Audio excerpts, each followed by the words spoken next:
भैया आप सबके बेटा भाई राजा भोजपुरी आप सबके प्रणाम आदाब करता।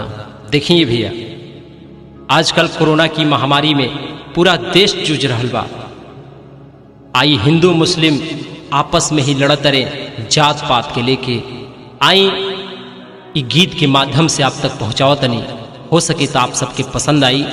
आप सबके बेटा भाई राजा भोजपुरिया कुछ अपना आवाज़ से सुनावत आप सबके सुनी सके। देखी कोना भाव में कहत रे।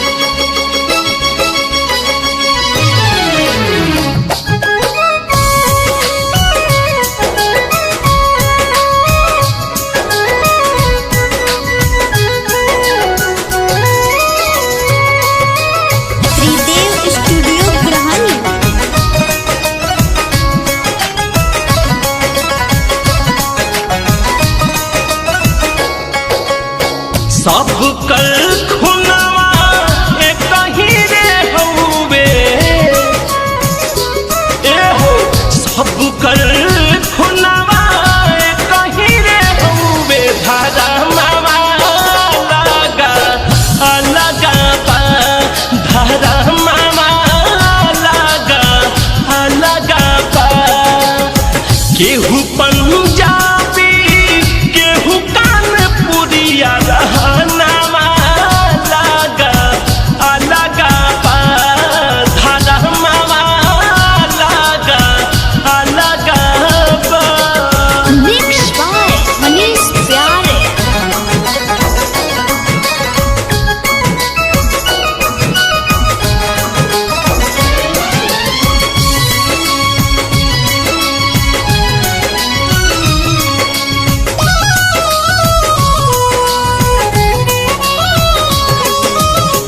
हिंदू मुस्लिम सिख ईसाई हमनी के शुरुए से होई भाई भाई। ध्यान से सुनिए भैया, हाँ हिंदू मुस्लिम सिख ईसाई हमनी के शुरुए से होई भाई भाई। केहू बंगाली केहू बोले गुजराती,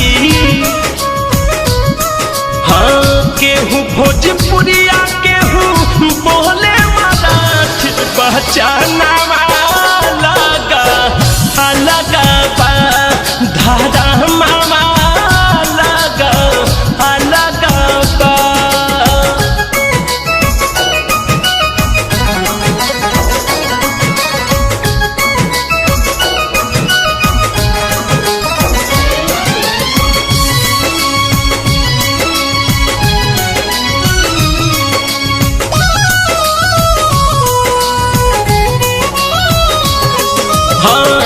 केहू गुलाब केहू चंपा चमेली, केहू कमल केहू गेंदा बेली।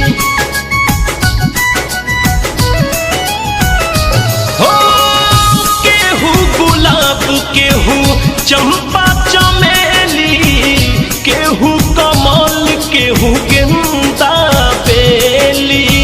हमनी के बगिया के पानी,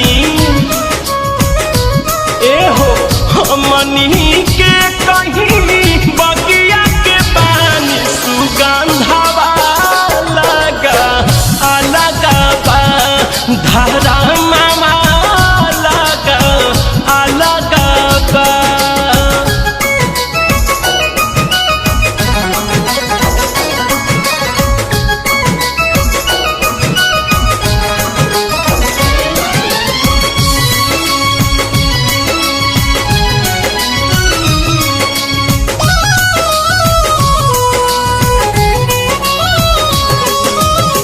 केहू माई बाबू के पौआ के धोवे, केहू के माई बाबू घरवा में रोवे।